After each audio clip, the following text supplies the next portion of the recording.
You wake up before the sun does.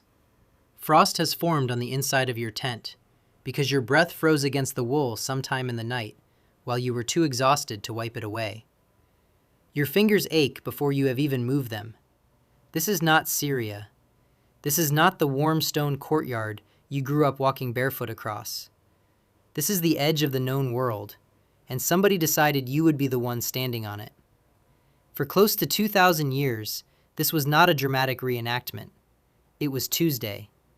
In 122 CE, the Emperor Hadrian toured the province of Britain and ordered a hard line built between what Rome controlled and what it did not. The result was 73 miles of stone and turf, cutting straight across the narrowest stretch of the island, coast to coast, from the River Tyne in the east to the Solway Firth in the west. Historians estimate close to 10,000 soldiers manned that line at its peak. How many of them chose to be there? Almost none. You are one of them, and you are not Roman, not the way you might picture it. You are what the army calls an auxiliary, the Latin term for a soldier recruited from a conquered or allied people outside Italy, paid less than a citizen soldier, but promised citizenship for yourself and your children if you survive 25 years of service. You might be Tungrian, pulled from a tribe in what is now Belgium. You might be Batavian, from the river delta near the Rhine, in what is now the Netherlands. Does it even matter which, when neither one is anywhere close to home? The fort of Vindolanda, just south of the wall, hosted soldiers from both peoples at different points, and archaeologists know this with unusual certainty. They know it because of one of the strangest archaeological discoveries in Britain. The ground at Vindolanda holds almost no oxygen, sealed for centuries under layers of clay and mud. That airless mud preserved wood. In March 1973, archaeologist Robin Burley pulled a thin fragment out of that mud, barely thicker than a postcard, and watched ink marks appear on its surface before the wood darkened in the open air. It was the first of more than 1,000 wooden writing tablets, now known as the Vindolanda tablets. What could a scrap of wood from a rubbish heap possibly prove? One tablet records the size of the first cohort of Tungrians, 752 men on the books, with 31 too sick or injured for duty that day. Another is a birthday invitation from one officer's wife to another, among the oldest surviving pieces of handwriting by a woman in Latin. A third is a request sent to a soldier on the wall for more socks, more sandals, and extra underwear, because nobody, back home, had warned him what this weather actually felt like. Robin Burley led the excavation for decades. His son, Andrew Burley, leads it now, and fresh tablets still surface almost every digging season. Picture a single day of yours, start to finish. Before dawn, you climb to the wall, walk the narrow stone path along the top, scanning north into hills that do not belong to Rome, and never will. Every Roman mile along the wall stands a mile castle, a small fortified gatehouse with a barracks attached, just large enough to hold a handful of soldiers and control who passes through.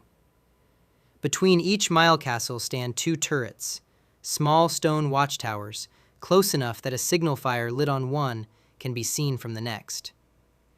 You rotate between all 3 positions: turret, mile castle, wall, walk. Wind comes off those northern hills with nothing to slow it down for miles, and by midwinter, the cold alone can be as dangerous as anything carrying a spear. Behind the wall, on the southern side, runs the vallum, a wide ditch flanked by earth banks that marks off a restricted military zone, one that even Roman civilians are not supposed to cross without good reason. By mid-morning, the mile castle gate opens. Did you think the wall stayed sealed shut day and night? It did not. Local farmers and traders line up to pass through, herding sheep, carrying grain, hauling pottery and metal goods south or north, because the wall was never meant to seal the frontier closed. You check baskets, you collect tolls, you recognize faces, season after season, because many of the people crossing live on both sides of that line, and always have. By dusk, the gate closes again, and the cold starts to matter more than the politics. Night brings a different kind of hardship. Surviving barrack floor plans and excavated debris show cramped, poorly lit rooms, the kind of place where lice and damp outlasted every soldier who slept there. And Vindolanda's own tablets record soldiers logged as sick or unfit for duty on a regular basis. You write home when you can, scratching a message onto the same kind of thin wood tablet pulled from that mud centuries later. What comes back is rarely comfort. It is supplies. Requests for beer turn up so often in the surviving letters that historians now treat it as a routine feature of frontier rationing, right alongside grain, sandals, and warm wool. Nobody is coming to rescue you from any of this. You are simply expected to last. Dinner is grain, usually wheat ground into bread, sometimes barley, sometimes bacon when supplies come through on schedule.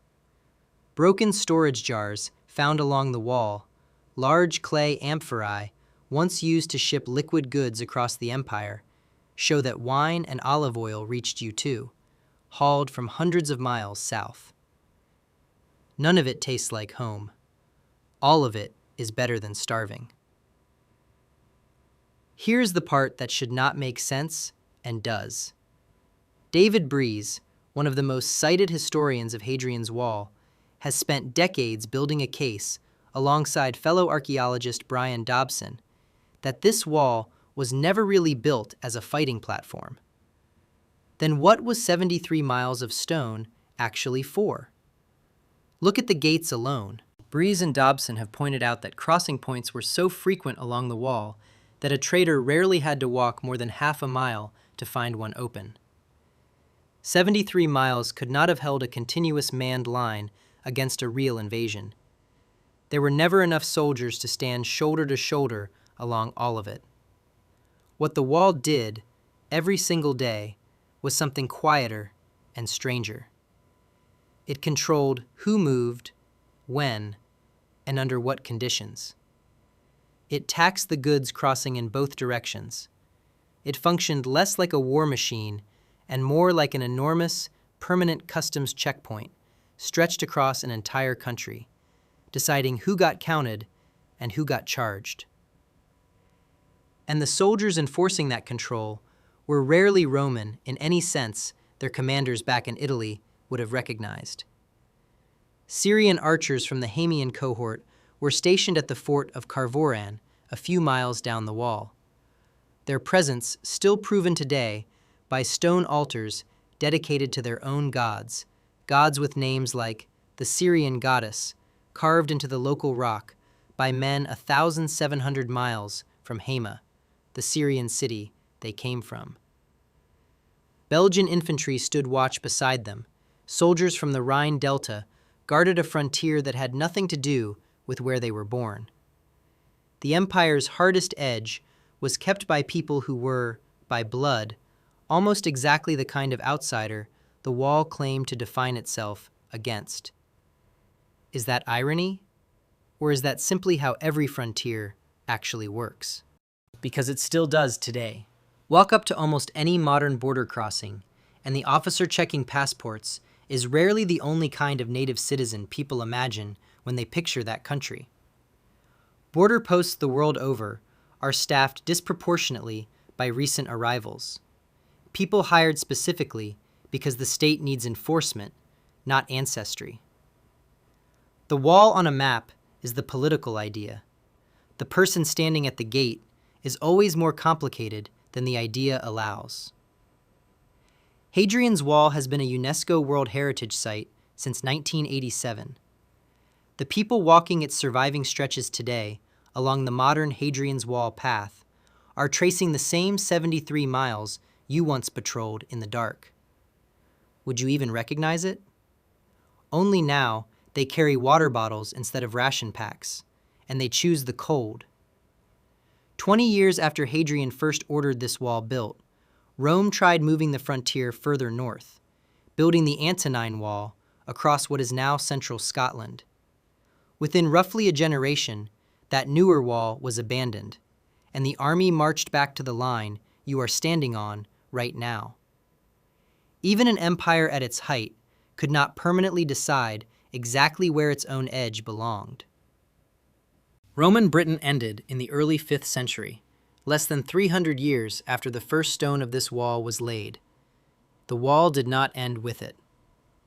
Stone tends to outlast politics. Long after the reason for a line is forgotten, the line is often still there, still shaping where roads run, where farms end, where two different ways of living quietly meet. You wake up before the sun does. Somewhere on that exact line of stone, someone still does too. Only now, they are choosing it.